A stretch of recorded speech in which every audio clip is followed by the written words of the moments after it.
स्टीरॉल जो है तो इनको मतलब हम स्टीरॉयड अल्कोहल्स भी बोलते हैं और ये एक ग्रुप है हमारे पास जो उनके लिपिड्स की एक ग्रुप है और they occurs naturally in plants animals and fungi with the most familiar types of animal sterol being cholesterol. ठीक है, तो हमारे पास जो है तो मतलब एनिमल्स में भी ये पाए जाते हैं, प्लांट्स में भी पाए जाते हैं और इसके अलावा फंगस में भी जो है तो ये पाए जाते हैं।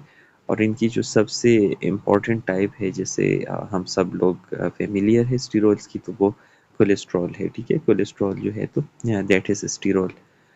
इनके टाइप्स जो है तो जैसा हमने कहा कि प्लांट्स एनिमल्स और फंजाई में होते हैं, तो इस बेस पे इनके टाइप्स फिर हम वो करते हैं। पहले है फाइटोस्टीरोल्स। तो फाइटो आप लोगों को पता है कि जहाँ पे भी आ जाता है तो प्लांट के लिए एक लफ्ज़ यूज़ होता है, तो ये प्लांट स्टीरोल होते हैं। जिस तरह इनकी एग्जांपल लिखिए कि कैम्फिस्टिरोल है, आपके पास सीटोस्टिरोल है या स्टिग्मास्टिरोल, ये सारे जो है तो फाइटोस्टिरोल्स है। और कह रहे कि blocks cholesterol absorption site in the human intestine thus helping to reduce cholesterol in human. तो अगर आप इनको कंज्यूम करेंगे तो ये है कि जो हमारे बॉडी के अंदर कुछ ऐसे साइट्स है जो कि कोलेस्ट्रॉल को एब्जॉर्ब करते हैं, तो ये उनको ब्लॉक कर लेता है इंटेस्टाइन में। तो उसकी वजह से क्या होता है कि हमारी बॉडी में जो कोलेस्ट्रॉल लेवल है वो कम होता है। कोलेस्ट्रॉल आपको पता है कि उसका लेवल ज़्यादा अच्छा नहीं है हमारी बॉडी के अंदर, तो अगर आप फाइटोस्टीरोल्स को यूज़ करेंगे तो उससे ये ब्लॉक हो जाते हैं और बॉडी में कोलेस्ट्रॉल लेवल कम हो जाती है। दूसरे हमारे पास ज़ूस्टिरोल है। तो ज़ूस्टिरोल का मतलब है एनिमल स्टीरोल, जो एनिमल्स में पाए जाते हैं, जिस तरह उसकी एग्जांपल कोलेस्ट्रॉल है जिससे आप लोग बखूबी वाकिफ़ है। और अर्गोस्टिरोल है। अर्गोस्टिरोल जो है तो ये फंजाई के जो सेल मेम्ब्रेन है तो उसमें आपके पास ये अर्गोस्टिरोल प्रेजेंट होते हैं। यहाँ पे आपको ये जो एक स्ट्रक्चर नज़र आ रहा है, तो मतलब स्टीरोल्स की जितनी भी स्टीरोल है उसकी स्ट्रक्चर ऐसे होते हैं। मतलब ये तीन जो है तो 6 मेंबर्ड रिंग होते हैं और एक 5 मेंबर्ड रिंग होता है। बाकी इसमें कोलेस्ट्रॉल हो गए या और हो गए तो उनमें इनके साथ कोई और ग्रुप्स लगे होते हैं, लेकिन ये जो है तो इनका एक मतलब बेसिक स्ट्रक्चर है कि जिसमें हर एक ग्रुप के या हर एक टाइप के स्ट्रक्चर में आपके पास जो है तो ये जो स्ट्रक्चर है ये ज़रूर आ जाता है। ठीक है, अब ये स्टीरोल की वही स्ट्रक्चर जो है तो दोबारा बनाई गई है, हाइड्रोक्सिल ग्रुप इसमें अटैच है। तो ये स्ट्रक्चर कह रहे हैं कि इट इज़ अ सब group of steroids with hydroxyl group at the 3 position of a ring. ठीक है, ये जो आपको ये लेट मी ये देखिए ये ए रिंग हो जाते हैं, इसको हम बी रिंग, सी और डी। ठीक है, तो 4 रिंग्स इसमें हो जाते हैं। तो ए रिंग का जो कार्बन नंबर 3 है, ठीक है, ये पोजीशन नंबर 3, ये 1 2 3 4 5 6 इस तरह ये नंबरिंग हम करते हैं। तो 3 नंबर पे हाइड्रोक्सिल जो है तो ये प्रेजेंट होता है। तो ए रिंग की 3 पोजीशन पे आपके पास एक हाइड्रोक्सिल ग्रुप अटैच होता है and the hydroxyl group is polar and the rest of the aliphatic chain is non polar. ठीक है, तो हाइड्रोक्सिल आपको पता है कि पोलर है, मतलब उस पर पार्शियल नेगेटिव चार्ज आता है। बाकी जो आपके पास पूरा स्ट्रक्चर है तो वो कह रहे हैं कि वो आपके पास नॉन पोलर है। एलिफेटिक आप लोगों को पता है कि जिसमें चेन होते हैं। अच्छा, फिर हमारे पास जो है तो they are amphipathic lipid synthesize from acetyl coenzyme A via the HMG CoA reductase pathway. तो हमारे पास ये एम्फीपेटिक है। एम्फीपेटिक भी उस दिन मैंने आप लोगों को समझाया था कि ये आपके पास जो है तो मतलब ऐसा मालिक्यूल की जिसमें पोलर और नॉन पोलर दोनों साइड्स जो है तो मौजूद हो, या दूसरे अल्फाज में अगर हम बात करें तो इनमें हमारे पास जो है तो ये जो है मतलब हाइड्रोफिलिक और हाइड्रोफोबिक दोनों साइड्स जो है तो उसमें अगर मौजूद होते हैं तो हम उसको एम्फीपेटिक बोलते हैं। तो कह रहे हैं कि ये एम्फीपेटिक है और किस वजह से, from acetyl co enzyme A via synthesized from acetyl coenzyme A via the HMG CoA reductase pathway। तो HMG CoA reductase एक पाथवे है जिसमें जो है तो ये फॉर्मेशन ऑफ स्टीरोल्स होती है। और किससे होती है? एसिटाइल कोएंजाइम A से, जो कि एक मॉलिक्यूल है जो हमारे बॉडी में मौजूद होते हैं। ठीक है, कोएंजाइम है बेसिकली ये। The overall molecule is quite flat और मतलब इनका ये जो स्ट्रक्चर यहाँ पे शो किया गया तो ये फ्लैट स्ट्रक्चर है। मतलब फ्लैट का मतलब ये है कि जैसा ये 2D में आपको नज़र आ रहा है इसी तरह इसका ये स्ट्रक्चर आ जाता है, ठीक है। इनका रोल क्या है?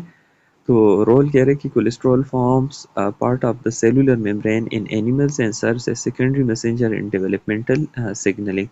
हमारे पास ये कि सेलुलर मेम्ब्रेन का पार्ट है ये कोलेस्ट्रॉल जो है। इसके अलावा जब ये डेवलपमेंट होती है, डेवलपमेंटल स्टेजेस जब होती है, ठीक है, जब मतलब कोई ऑर्गेनिज्म है और उसकी बॉडी में डेवलपमेंट्स होती है, फॉर्मेशन ऑफ डिफरेंट पार्ट्स होती है, तो उस केस में ये कह रहे हैं कि एज अ सेकेंडरी मैसेंजर के तौर पे काम करता है, मतलब जो मैसेजेस है उसको जो है तो आगे पीछे लेके जाता है। Cortisol act as signaling compound in cellular communication and general metabolism।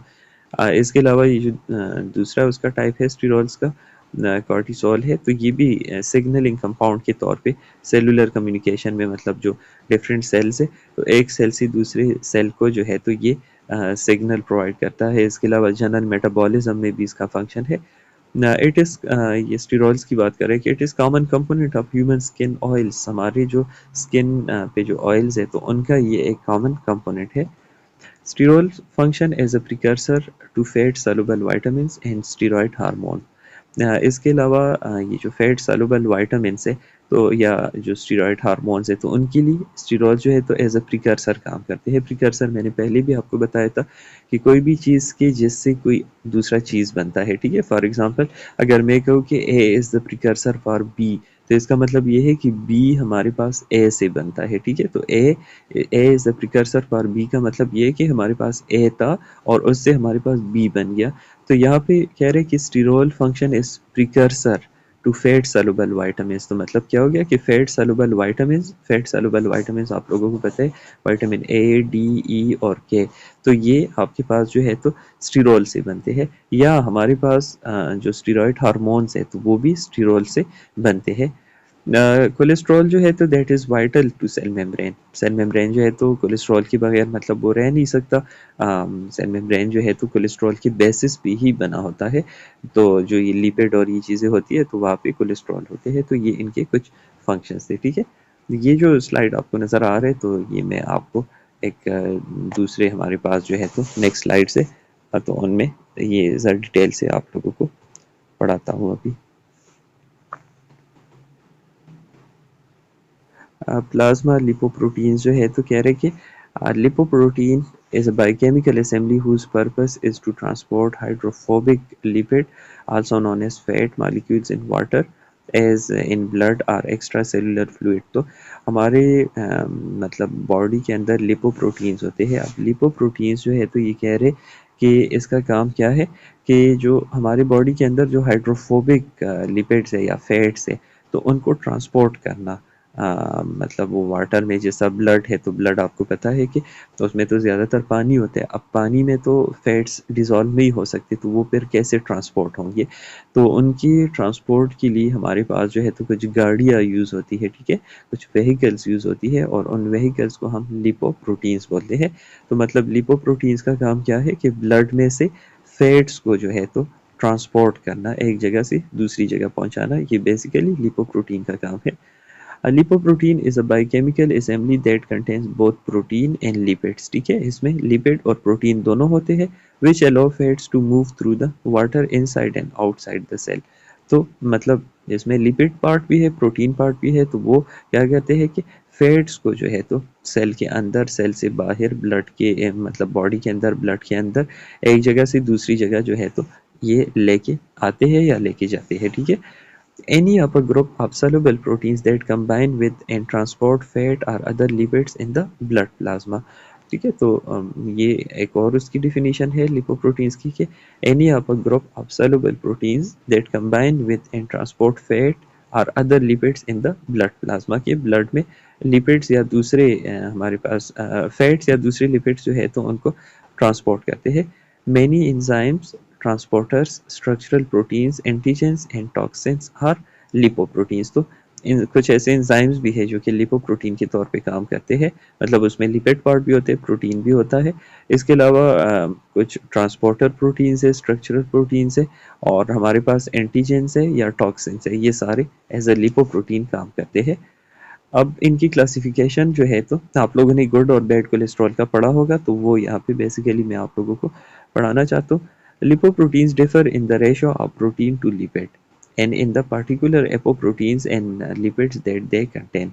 कि मतलब जब क्लासिफिकेशन हम करते हैं, तो इसके हम पहले ये देखते हैं कि मतलब जिस तरह हमने कहा लिपोप्रोटीन में हमारे पास मतलब लिपिड और प्रोटीन होते हैं, तो उनका रेशो कितना है। अगर लिपिड ज़्यादा है और प्रोटीन कम है, या प्रोटीन ज़्यादा है और लिपिड कम है, तो उस बेस पे हम इनको क्लासिफाई करते हैं। इसके अलावा कौन सा प्रोटीन लिपिड के साथ लगा है, तो उस बेस पे भी हम करते हैं। एपोप्रोटीन आप लोगों को पता है कि जैसा एपो एंजाइम आप लोगों ने सुना होगा, इनएक्टिव प्रोटीन होते हैं, ठीक है। तो कौन सा प्रोटीन लिपिड्स के साथ लगा है, तो उस बेस पे भी हम इनको क्लासिफाई करते हैं।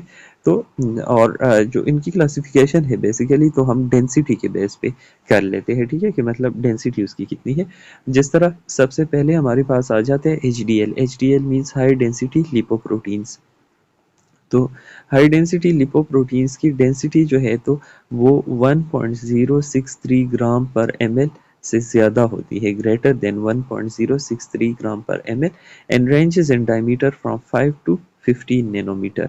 मतलब गोल इसका है, स्ट्रक्चर गोल होता है, तो इसका जो इसकी डेंसिटी है, तो वो 1.063 ग्राम पर ml से ज़्यादा होती है, और इसकी जो डायमीटर है, तो वो 5 से लेकर 15 नैनोमीटर तक इसकी डायमीटर हो सकती है। In a young and otherwise healthy individual, it is composed of approximately 33% protein, 30% cholesterol, 29% phospholipid and 4% triacyl glycerol, ठीक है। तो इसमें ये इसकी कंपोजिशन लिखी है कि अगर मतलब कोई यंग हेल्दी पर्सन होता है, तो उसमें ये जो HDL है, तो इसकी कंपोजिशन क्या है कि 33% उसमें प्रोटीन होगा, 30% कोलेस्ट्रॉल होगा, 29% फास्फोलिपिड होगा, और 4% जो है तो ट्राइग्लाइसरॉल जो है तो ये हो जाएगा, ठीक है। तो इस तरह अगर मतलब उसकी कंपोजिशन होगी और डेंसिटी उसकी ये होगी, आपके पास डायमीटर भी यहाँ पे मेंशन किया है, तो इसको हम हाई डेंसिटी लिपोप्रोटीन्स बोलते हैं। The role of HDL is to collect head molecules such as phospholipids, cholesterol, and triglycerides in the cell of the body and transport it to the liver to be broken down. अब इनका काम क्या है कि ये आपके पास ये जो फास्फोलिपिड्स है या कोलेस्ट्रॉल है या ट्राइग्लाइसराइड्स है, तो इनको कैरी कर लेते हैं, ठीक है। ये जिसका माइक ऑन है ऑफ कर दे, तो इसको कैरी करके ट्रांसपोर्ट करते हैं लिवर में, और लिवर में फिर वो उनकी ब्रेक डाउन हो जाती है। तो इस वजह से HDL is sometimes known as good cholesterol because high concentration of this lipoprotein usually correspond to healthier blood vessels and lower risk of arteriosclerosis। तो आपके पास मतलब जब ये आपके पास ये फास्फोलिपिड्स हो गए या कोलेस्ट्रॉल्स हो गए या ट्राइग्लाइसराइड्स हो गए, इनको जब लिवर में पहुंचाते हो, लिवर में उसकी ब्रेक डाउन होती है, तो आपकी बॉडी में ये जो कोलेस्ट्रॉल है या ये जो बाकी इनकी जो लिपिड्स के टाइप्स है, तो इनका लेवल कम होगा। तो जब लेवल कम होता है, तो इस वजह से इनको हम गुड कोलेस्ट्रॉल बोलते हैं, ठीक है। और कह रहे कि गुड कोलेस्ट्रॉल क्यों बोलते हैं कि अगर इनकी मिकदार हमारी बॉडी में ज़्यादा होगा, तो ये ज़्यादा से ज़्यादा कोलेस्ट्रॉल को और इन चीज़ों को कैप्चर करके लिवर में पहुंचाएगा, तो हमारी बॉडी में कोलेस्ट्रॉल लेवल या लिपिड लेवल जो है तो वो कम होगा। और जब लिपिड लेवल कम होगा, तो हमारे पास ये है कि जो आर्टीरोस्क्लेरोसिस है, ठीक है, जो कि मतलब ये जो आर्टरीज और वेन्स और ये है, इनकी जो ब्रेकेज है या इनकी जो ब्लॉकेज है, तो वो हमारे पास मिनिमम होगा, ठीक है, लोअर रिस्क होगा। तो इस वजह से हम कहते हैं कि HDL हमारे पास गुड कोलेस्ट्रॉल है, ये याद रखिए। दूसरे हमारे पास लो डेंसिटी लिपोप्रोटीन्स है। लो डेंसिटी लिपोप्रोटीन्स की डेंसिटी जो है, तो वो 1.019 से लेकर 1.063 ग्राम पर ml के दरमियान में होती है, और इनका जो डायमीटर है, तो वो 18 से 28 नैनोमीटर तक इनका डायमीटर हो जाता है। और कह रहे कि in a young and otherwise healthy individual it is composed of approximately 50% cholesterol, 25% proteins, 21% phospholipids and 8% triglycerol। कि जो हमारे पास एक यंग हेल्दी पर्सन जब होता है तो उनमें हमारे पास जो है तो इसकी ये जो कंपोजिशन है तो 50% कोलेस्ट्रॉल होगा, 25% प्रोटीन होगा, 21% फास्फोलिपिड होगा और 8% ट्राइग्लिसरॉल होगा। इसको देखिए, कह रहे कि LDL is important for the transport of fat molecules such as phospholipids, cholesterol and triglycerides around the body. पूरे बॉडी में जो है तो ये ट्रांसपोर्ट करता है, वो लीवर की तरफ ट्रांसपोर्ट कर रहा था। It is sometime known as bad cholesterol because raised concentration tend to be associated with progression of arteriosclerosis. तो हमारे पास इनको बैड कोलेस्ट्रॉल भी बोलते हैं। क्यों बोलते हैं? क्योंकि इनकी कंसंट्रेशन अगर ज़्यादा होती है तो हमारे जो आर्टरीज है तो उनको नुकसान पहुंचता है, ठीक है, क्योंकि कोलेस्ट्रॉल वहाँ पे बहुत ज़्यादा जम जाता है। There are further subtypes of LDL including large buoyant LDL and small dense LDL। हमारे पास ये फिर इनकी सब क्लासेस में भी आ जाते हैं, ठीक है। फिर तीसरे नंबर पे हमारे पास इंटरमीडिएट डेंसिटी लिपोप्रोटीन्स है। इनकी डेंसिटी जो है तो वो 1.006 से लेकर 1.019 ग्राम पर ml के दरमियान होती है और इनका जो डायमीटर है तो वो 25 से 50 नैनोमीटर के बीच में होता है। और कह रहे कि यंग और हेल्दी इंडिविजुअल में इसकी जो कंपोजिशन है तो वो 31% ट्राइग्लिसरॉल है, 29% कोलेस्ट्रॉल है, 22% फास्फोलिपिड्स है और 18% प्रोटीन्स है। और कह रहे कि this type of lipoprotein is not usually present in the blood when fasting. मतलब फास्टिंग कंडीशन में तो ये ब्लड में मौजूद नहीं होता और नॉन फास्टिंग कंडीशन में जो है तो ये मौजूद होता है। फिर चौथे नंबर पे VLDL आ जाते हैं, that is very low density lipoproteins. इनकी डेंसिटी 0.95 से लेकर 1.006 ग्राम पर ml के दरमियान में होती है और डायमीटर इनका 30 से 80 नैनोमीटर के रेंज में हो जाता है। और हमारे पास यंग हेल्थी इंडिविजुअल में इनकी कंपोजिशन जो है तो 50% ट्राइग्लिसरॉल है, 22% कोलेस्ट्रॉल है, 18% फास्फोलिपिड है और 10% जो है तो वो प्रोटीन्स आ जाते हैं, ठीक है। This lipoprotein is responsible for the transportation of synthesized triglyceride from the liver to the adipose tissues where it can be stored। तो adipose tissues आप लोगों को पता है कि हमारी बॉडी में जहाँ पे फैट्स स्टोर होते हैं, ठीक है। तो लिवर में जब ये जो हमारे पास फैट्स आ जाते हैं तो उनको ये वाले जो VLDL है ये उनको ट्रांसपोर्ट करते हैं, उठा देते हैं, ट्रांसपोर्ट करते हैं टुवर्ड्स द एडिपोज टिश्यूज जहाँ पे स्टोरेज इनकी होती है, ठीक है। फिर हमारे पास एक और क्लास आ जाती है जिसको हम काइलोमाइक्रॉन्स बोलते हैं। काइलोमाइक्रॉन्स की जो डेंसिटी है तो वो 0.95 ग्राम पर ml से कम होती है और इनका डायमीटर 100 से लेकर 1000 नैनोमीटर तक हो सकता है। याद रखिए जितनी डेंसिटी कम हो रही है उतनी डायमीटर जो है तो बढ़ रहा है। और यंग हेल्थी इंडिविजुअल में हमारे पास जो इसकी कंपोजिशन है तो ट्राइग्लिसरॉल जो है वो 84% होता है, कोलेस्ट्रॉल 8%, 7% फास्फोलिपिड और प्रोटीन जो है तो इसमें बहुत ज़्यादा कम होता है, लेस देन 2% हमारे पास इसमें प्रोटीन्स आ जाते हैं। These lipoproteins are responsible for the transportation of triglycerides in the gastrointestinal tract throughout the body। कि ये क्या काम करते हैं कि जो ट्राइग्लिसराइड्स है तो उसको गैस्ट्रोइंटेस्टिनल ट्रैक्ट में पूरी बॉडी के अंदर जो है तो वो ट्रांसपोर्ट करते हैं, such as to liver, skeletal tissue and adipose tissue. Liver तक भी पहुंचाते हैं उसको, स्केलेटल टिश्यूज तक भी पहुंचाते हैं और एडिपोज टिश्यूज तक भी पहुंचाते हैं, ठीक है। अब अगर आप यहाँ पे देख ले तो क्लासिफिकेशन साइज के मुताबिक अगर देख ले तो काइलोमाइक्रॉन की डेंसिटी 0.95 थी तकरीबन, लेकिन अगर देख ले साइज इसका मतलब साइज के लिहाज से काइलोमाइक्रॉन सबसे बड़े हैं, फिर VLDL उनसे थोड़े छोटे हैं, उनसे छोटे इंटरमीडिएट डेंसिटी लिपोप्रोटीन है, फिर उनसे छोटे जो है तो हमारे पास लो डेंसिटी और सबसे छोटे जो है तो वो हाई डेंसिटी लिपोप्रोटीन जो है तो ये हमारे पास आ जाते हैं, ठीक है।